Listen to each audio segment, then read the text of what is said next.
college football now. I am Cam Rogers. That guy right there is Harris Rubenstein. It's time. Harris, it's time. Your latest Heisman rankings. You ready? I'm pumped. Let's do it. All right, let's start with 6 through 10. Let's go to the back half of our Heisman Trophy power rankings.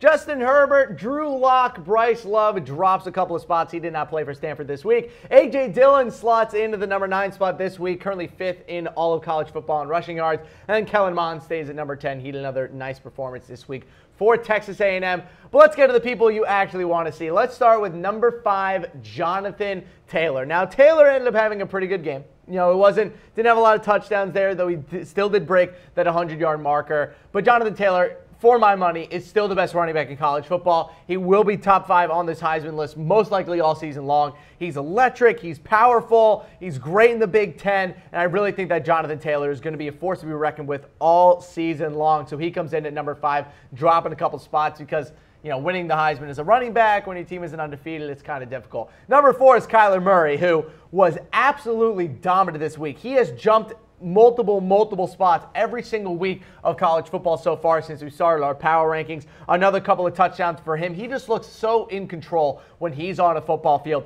It really is a shame that he's not going to play football anymore when he starts playing for the Oakland What do you A's. make of this narrative, by the way, that, oh, maybe Baker was good just because of the coaching at OU, and that's why Kyler's good? Fun fact, Lincoln Riley's a really good coach, and Kyler Murray and Baker Mayfield are both really good football players. Both can be possible. That's weird to me. Will Grier didn't play for West Virginia, so nothing really to be concerned about with him. However, he is still one of the best quarterbacks in all of college football. I mean, for whatever reason, people were really low on him coming into this season, but him and David Sills have been a fantastic combo. Jumping up to the number 2 spot, replacing Jonathan Taylor, was Dwayne Haskins of Ohio State. He really is. That dude is a freak of an athlete with a cannon for an arm. He looks totally in control of this Ohio State offense, and this is without Urban Meyer, the offensive mastermind. So I'm excited to see what Dwayne Haskins is going to be able to do over the course of the entire season. He has looked like the special player that they really needed him to be coming into this season with J.T. Barrett on his way out. Watch out for Dwayne Haskins. If there's anyone on this top 5 right now that I think is actually going to give Tua a run for their money for the Heisman Trophy, it's Dwayne Haskins. I don't think Kyler is going to get there. I just think Tua is going to be better.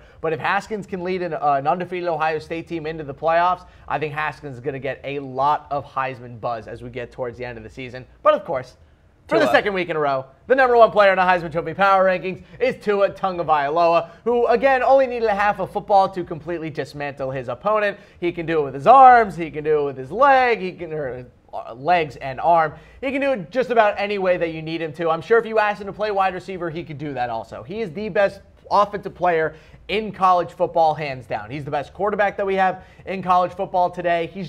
He is such a dominant force when he's on the football field. It is no surprise to me that he replaced Jalen Hurts, because when you put Tua out there for the first half, then you bring in Jalen Hurts in the second half, it's just a different feel, isn't it? It's just a different feel to the game. You don't have that explosiveness. You don't have that home run hitting power that Tua has, and it's just so much fun to watch him play. All right, the Heisman man has spoken, ladies and gentlemen. His Tua latest stays at number 1. top 10 rankings here. So who's going to win it? Go ahead, predict in the comments section.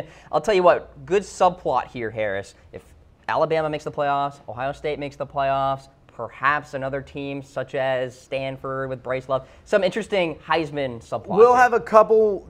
I'll put it this way. This list will be changing every single week. For all we know, A.J. Dillon can end up leading college football in rushing yards and end up top 3. Like, we just don't know what the list is going to be by the end of the year. However, I do expect Tua to be pretty high on the list from now until the end of time. We do expect you guys to go to comfortable.af because clothing here at Chat Sports is provided by Mizzen & Main. These are comfortable as F shirts, sweat wicking technology. No ironing needed at all. They save you so much time. Harris, we're wearing the shirts right now. Oh, absolutely. I have like 8 of these in my closet. I do not need any other button-down shirts. These are the most comfortable thing that I own. All right, folks. For Harris Rubenstein, I am Cam Rogers. Take care, everybody.